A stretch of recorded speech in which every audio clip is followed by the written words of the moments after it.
Pakistan and Afghanistan are battling it out not just across border lines but also on the internet. As the neighbors agreed on a 48-hour ceasefire following days of intense fighting, Afghans and Pakistanis have mocked each other's armies on the internet. It is now being dubbed as a fight between the army of the Satan and army of Allah. Hello and welcome to The Print. We are back with what is trending in Pakistan for this edition of Go to Pakistan. Now, several videos emerged on social media showing Afghan fighters celebrating what they called a win over Pakistan. Some clips depicted Taliban forces parading captured Pakistani tanks and weapons near the shared border, while others showed Mujahideen displaying the trousers of Pakistani soldiers who allegedly fled their positions during the clashes.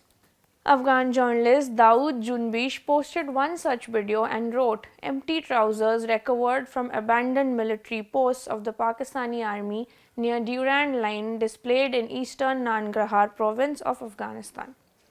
Another journalist, Wakil Mubariz, also mocked Pakistan and wrote, "Today was the day of 9,30,000 pants ceremony 2.0 in reference to Pakistan's 1971 surrender before the Indian army."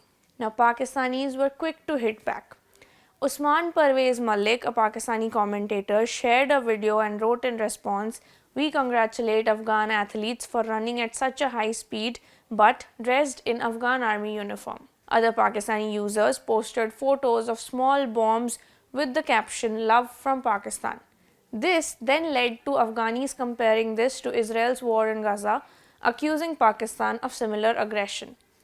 Even politicians joined in the war of words. When Pakistan's defense minister Khwaja Asif leveled an accusation against both India and the Taliban, alleging that the Taliban were fighting India's proxy war against Pakistan, Maryam Suleiman Khil, a former Afghanistan MP, clapped back at him and said, "Pakistan didn't host Afghans. It milked them for billions, global relevance, cheap labor and geopolitical leverage. Enough with the Victim Act. Afghans have paid the bill for your survival."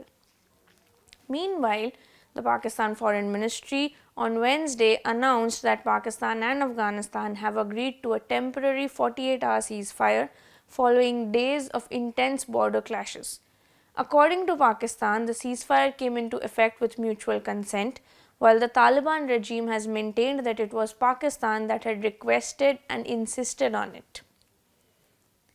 Amid the rising rhetoric, a few sane voices prevailed.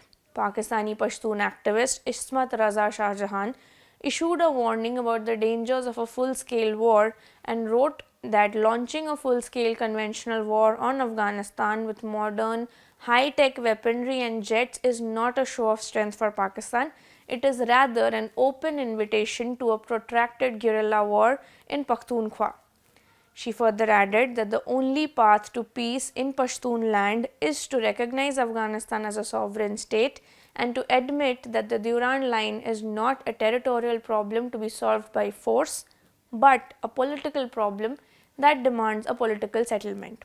Yet, for those who profit from war, the Second Cold War is business and human lives are the cost of their gain. History has never been kind to those who build empires on the graves of other nations.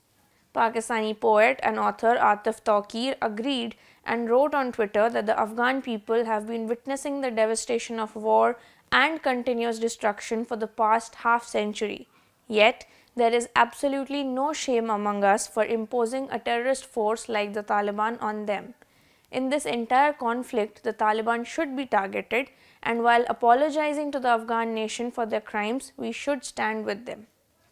Afghan journalist Sami Yousafzai seemed to echo similar concerns and wrote that if the Afghanistan-Pakistan conflict continues, it could become a mirror of the Saudi-Yemen war, and Afghanistan risks turning into another Yemen, a situation with no real winners.